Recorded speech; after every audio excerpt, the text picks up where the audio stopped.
गुजरात में नकली शराब से हुई मौतों पर जवाब दो। जवाब दो, जवाब दो, गुजरात में नकली शराब से हुई मौतों पर जवाब दो। जवाब दो, जवाब दो, 55 लोगों की हुई मौतों पर जवाब दो। जवाब दो, जवाब दो, नकली शराब का धंधा बंद करो। बंद करो, बंद करो, गुजरात में नकली शराब का धंधा बंद करो।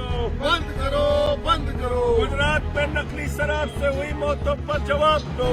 जवाब दो, जवाब दो। प्रधानमंत्री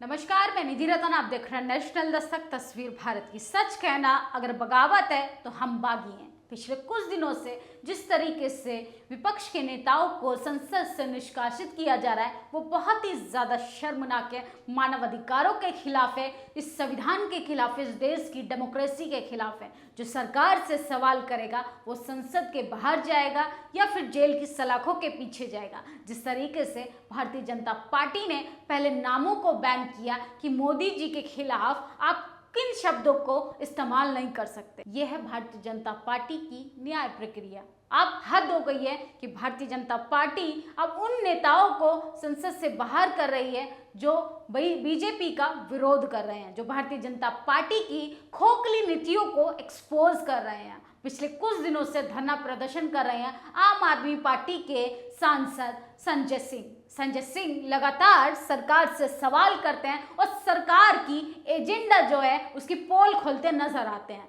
अगर मेरी बात पे भरोसा नहीं है तो सबसे पहले आप ये बात उनके मुंह से ही सुन लीजिए। जय हिंद साथियों, मैंने आज गुजरात में हुई 55 लोगों की मौतों का मामला उठाया। एक बहुत बड़ी घटना गुजरात में हुई। नकली शराब पीने के कारण उस प्रदेश में जहां पे शराबबंदी है घोषित तौर पे, वहां पर 55 लोगों की जान चली गई, 55 लोगों की मौत हो गई और अभी भी बहुत सारे लोग जिंदगी और मौत से जूझ रहे हैं।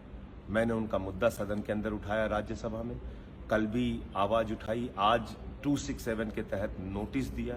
तो देखा आपने वीडियो किस तरीके से भारतीय जनता पार्टी जो दावा करती है कि गुजरात में शराब बैन है और दिल्ली में आकर वो भारतीय जनता पार्टी के लोग केजरीवाल के खिलाफ नारेबाजी करते हैं और दारू के ठेके को लेकर उन पर निशाना साधते हैं। तो इस पर अब कौन बात करेगा कि गुजरात में दारू से लोगों की हत्याएं हो रही हैं। जहां पे गुजरात में दारू को बंद कर दिया, शराब बंदी है, उस शराब बंदी राज्य में लोगों की जब हत्या हो रही है दारू के जरिए, ये शर्मनाक है उस देश के लिए, उस प्रधानमंत्री के लिए जिसमें वो दावा करते हैं कि हमारे राज्य में तो सब कुछ कुशल मंगल है। और यही गुजरात मॉडल वो पूरे देश पर थोपना चाहते हैं।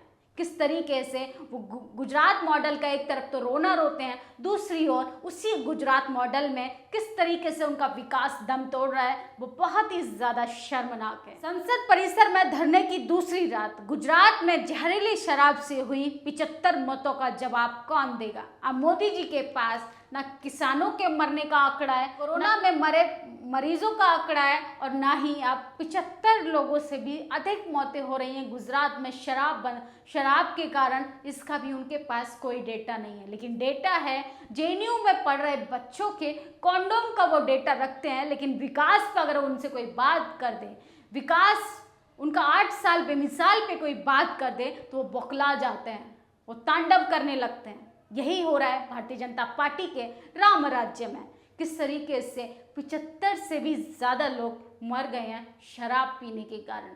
जहरीली शराब बेची जा रही है, ड्रग्स का कारोबार हो रहा है, लड़की सप्लाई की जा रही है, बीफ का कारोबार हो रहा है। लेकिन भारतीय जनता पार्टी के नेताओं पे और मीडिया कर्मियों के मुंह पर ताला लग गया है। यही कोई तेजस्वी यादव या कोई अखिलेश यादव या कोई मुलायम सिंह यादव या कोई मायावती होती तो मीडिया जो है वो भौकाल मचा देती, पूरे देश में तांडव करने लगती, दिन रात डिबेट करने लगती, पत्थरबाजी के मुद्दों को, तमाम ऐसे मुद्दों को सामने खड़ा कर देती और कटघरे में खड़े कर देती एकमात्र जाति के लोगों को। सवर्ण लोगों को सिर्फ इस देश में शोषण करना आता है, विकास से उनका दूर दूर तक नाता नहीं। बहुजन समाज की मेहनत की मलाई वही लोग खा रहे हैं, वही काम कर रही है भारतीय जनता पार्टी।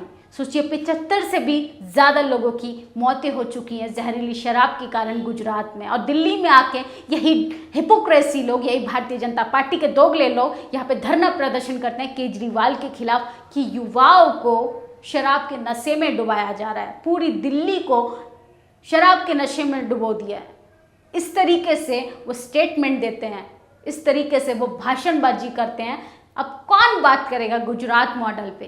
किस तरीके से गुजरात मॉडल जहरीली शराब के नशे में दम तोड़ रहा है, किस तरीके से भारतीय जनता पार्टी का विकास दम तोड़ रहा है। मैं हमेशा की तरह अपनी बात बोलूँगी कि भारत जब ख़त्म होगा तो एक सिसकी पे ख़त्म होगा। अगर यही हालात देश के रहे, श्रीलंका से भी बदतर इस देश में हालात होते जा रहे हैं और जनता ये सोच कर बैठी है कि हमें क्या ही मतलब, तो आज अगर गुजरात का नंबर है तो कल आपके राज्य का भी होगा, आपके मोहल्ले का भी होगा, आपके घर का भी होगा, घर में मौजूद बच्चों का भी होगा। इसलिए आपको समय रहते जागरूक होने की ज़रूरत है।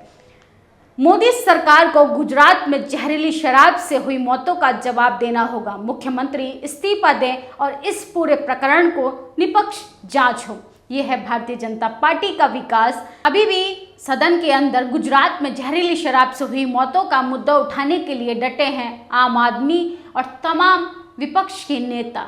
मोदी सरकार को गुजरात में जहरीली शराब से हुई मौतों का जवाब देना होगा। ये बात कर रहे हैं संजय सिंह, लगातार मोदी की करतूतों को एक्सपोज कर रहे हैं, किस तरीके से मोदी सरकार जो है अपनी नीतियों में फेल होती नजर आ रही है और सरकार ने जो सपने दिखाए थे अच्छे दिन के, अब वो बुरे दिन में तब्दील होते जा रहे हैं। अब वो अपने वादों से मुकर गई है। सोचिए, महंगाई में 12 देशों में भी टॉप पर है भारत। ये है अच्छे दिन, ये है राम राज्य, ये है विश्व गुरु देश की तस्वीर जिसका डंका पूरे विदेश में बज रहा है।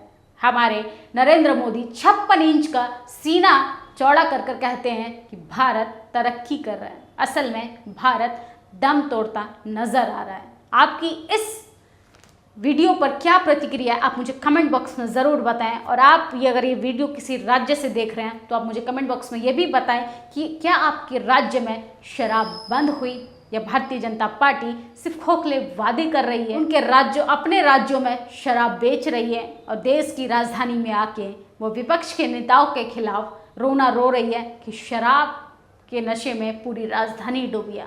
आप मुझे कमेंट बॉक्स में जरूर बताएं। नेशनल दस्तक की आपसे गुजारिश है कि अगर इसको बचाना चाहते हैं तो नेशनल दस्तक को सब्सक्राइब करने के लिए रेड कलर के सब्सक्राइब बटन को दबाएं, फिर बेल आइकन की घंटी दबाएं। नेशनल दस्तक को बचाने के लिए बहुत जरूरी है कि हर खबर को शेयर करें, लाइक करें, कमेंट जरूर करें।